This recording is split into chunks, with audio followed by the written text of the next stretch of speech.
Terus dilanjutkan. Ada beberapa. Setelah itu Mbah Hasyim setelah Quran, hadis, terus ngambil beberapa asar dari para sahabat, tabi'in dan tabi'it tabi'in. Misalnya saya potong beberapa. Kata-katanya Ibnu Zubair, Abu Bakar pernah mengirim surat kepadaku ketika aku sedang berada di Irak. Isi dari surat tersebut adalah sebagai berikut. Wahai anakku, berpegang teguhlah pada ilmu pengetahuan. Karena ketika engkau menjadi orang miskin, ilmu itu akan menjadi harta. Dan ketika engkau menjadi orang kaya, maka ilmu itu akan menjadi perhiasan. Ini nasihatnya Abu Bakar. Ilmu itu tidak ada ruginya. Tidak ada satupun momen dalam hidupmu yang ilmu itu sia-sia.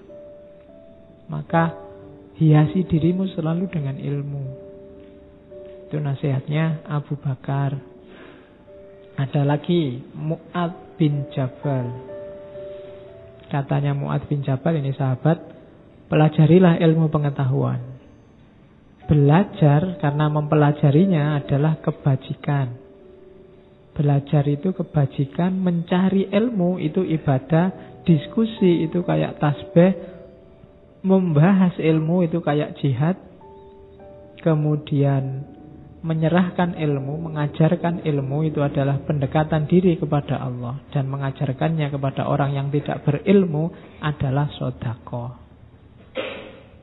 Jadi ini ilmu itu, bagian apapun dari ilmu itu nilainya pasti positif. Kamu ngajar adikmu satu hal saja, itu sama kayak kamu sedekah. Kenapa? Karena mengajarkan ilmu itu bernilai sedekah. Meskipun kamu bukan guru, meskipun kamu bukan dosen. Ada orang tidak bisa nyebrang, kamu ajari dia caranya nyebrang, itu kan kamu yang punya ilmu nyebrang, dia tidak punya. Apalagi yang nyebrang cantik, terus kamu ajari. Itu namanya sedekah. Jadi sedekah itu bisa menggunakan ilmu. Selama ini kan kamu ngertinya sedekah itu senyum. Senyummu pada saudaramu itu sedekah. Cuma ya dibandingkan hanya senyum-senyum, ya mending sedekah ilmu. Gitu. Jadi kalau temanmu tiap hari senyum-senyum saja, nggak pernah berbagi ilmu, ya kamu bilang aja, mbok ya sudah senyumnya, ganti sekarang sedekahnya ilmu, saling berbagi. Karena justru lebih mantap kalau saling berbagi ilmu daripada hanya berbagi senyum. Ya senyum ya penting, diawali dengan senyum terus dilanjutkan dengan ilmu. Kalau sudah selesai baru nyebrang berdua. Terus ada lagi Imam Syafi'i. Katanya Imam Syafi'i, seandainya para ahli ilmu, ahli fikih, minggu lalu saya bilang fikih itu sebelum spesifik jadi bidang keilmuan, semua jenis bidang ilmu agama disebut fikih. Seandainya para ahli fikih yang selalu mengamalkan ilmunya itu tidak bisa disebut wali Allah, niscaya tidak akan ada, Allah tidak akan punya yang namanya wali. Jadi wali pasti ulama, dan tidak bisa sebaliknya. Tidak ulama tidak pasti wali. Jadi kalau katanya Imam Syafi'i, kalau ahli fikih itu tidak bisa disebut wali, ya Allah tidak punya wali sudah. Tidak ada. Mungkin kamu yang suka belajar tasawuf, baca kitab-kitab sufi, coba dicek mana ada ulama sufi yang tidak ahli fikih, tidak ahli agama. Semuanya ahli agama. Saya sering bilang para sufi ini sudah khatam jalurnya, mulai dari dasar sampai puncak. Maka kalau ada yang bilang sufi itu anti syariat, tidak mungkin. Karena untuk sampai di makom kesufiannya, dia sudah melampaui syariat, melalui syariat. Dia sudah syariat, thariqat, hakikat, ma'rifat, sudah dilewati semua. Jadi nggak mungkin ada sufi yang anti syariat. Kalau ada yang begitu mungkin hanya ngaku-ngaku sufi. Katanya Imam Syafi'i, sufi pasti ahli fikih. Kalau enggak ada orang yang layak disebut wali. Terus Ibnu Mubarak, seseorang itu masih dianggap pandai selama ia mencari ilmu. Apabila ada seorang menganggap dirinya pandai, maka ia benar-benar masih bodoh, telah bodoh. Nah, kalau kamu ingin dianggap pinter, carilah ilmu. Pinter tidaknya dirimu, ukurannya bukan berapa IP-mu, ilmu apa saja yang sudah kamu hafalkan, tapi sebesar apa semangatmu mencari ilmu. Dan lawannya adalah orang yang sudah merasa pinter. Kalau orang yang merasa pinter, itu sebenarnya ciri bahwa dia masih bodoh. Jadi isinya masih belum banyak. Karena orang itu kalau isinya banyak, kalau orang Indonesia kan ada pepatah, padi itu semakin banyak isinya semakin menunduk. Ini kalau isinya banyak dia akan menunduk. Cuma menunduknya ini bukan karena secara sengaja dia menunduk, otomatis dia menunduk. Otomatis orang pinter itu akan tahu bahwa dia tidak tahu banyak hal. Semakin orang sadar bahwa dia tidak tahu banyak hal, biasanya orang ini semakin pinter.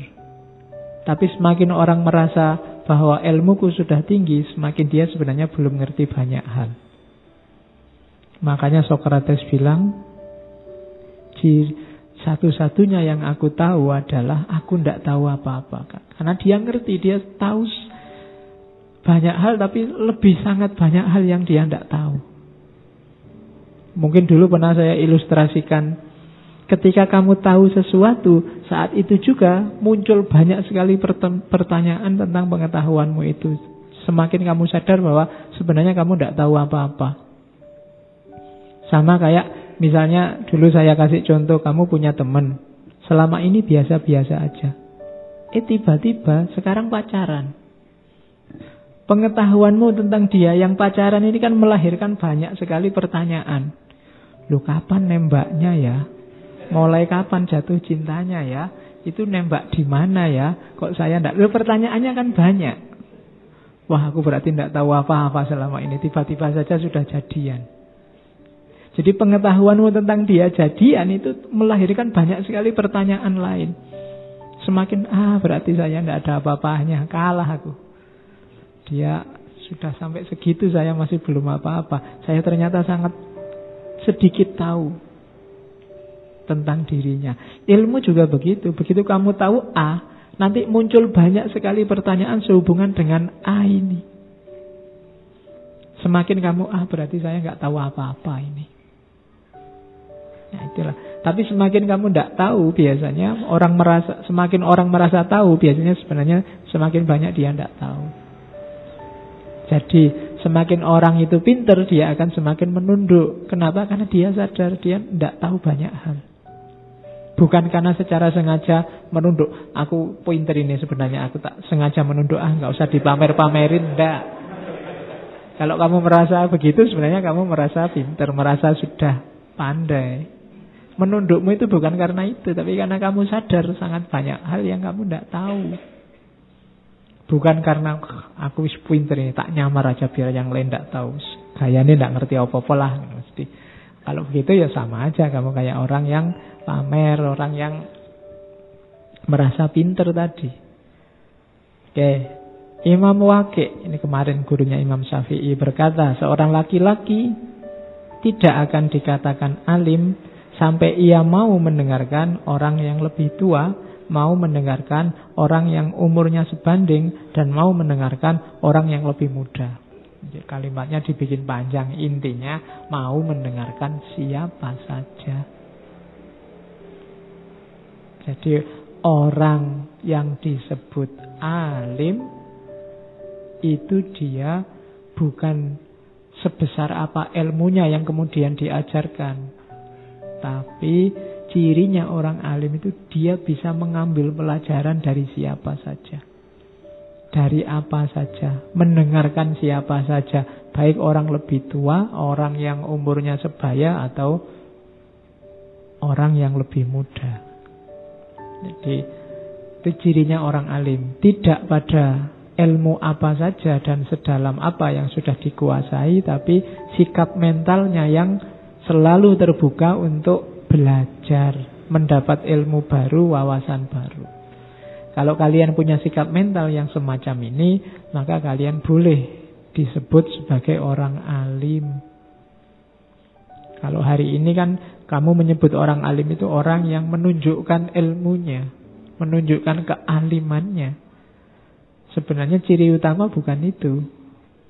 Apalagi kamu hari ini banyak ketipu orang yang seolah-olah alim. Seolah-olah alim itu kelihatannya dari luar alim, tapi casingnya saja, isinya ternyata tidak. Nah, itu banyak hari ini kasus semacam itu yang membuat orang terus ketipu.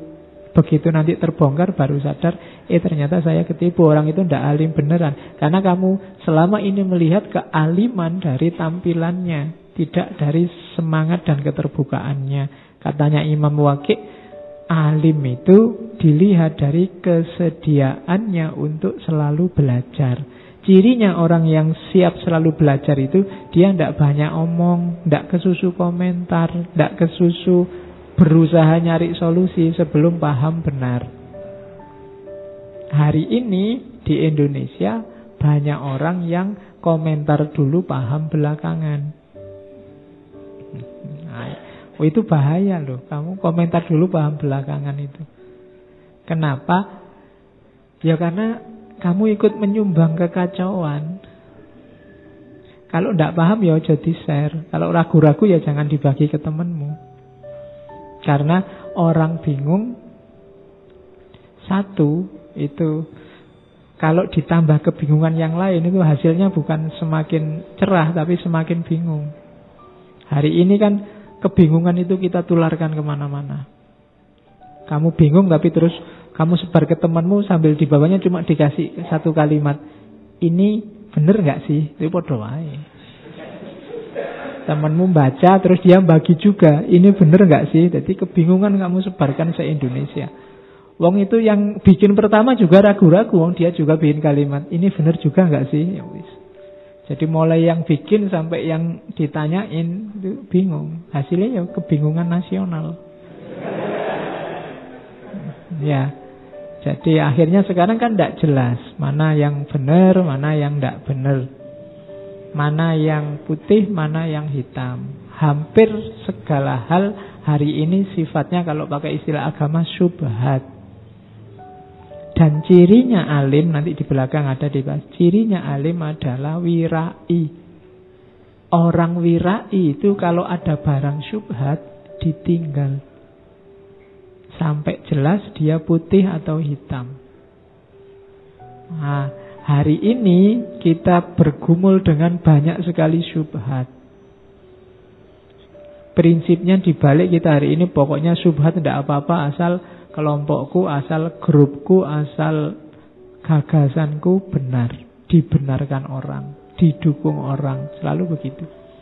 Padahal petunjuknya Nabi kalau syubhat itu lebih baik kita pending dulu, kita mauquf dulu, kita tunggu kepastiannya. Jangan kesusu diputuskan, wong masih syubhat. Cuma hari ini orang menganggap yang syubhat itu sesuai kepentingannya masing-masing, diolah, dikelola sesuai kepentingannya.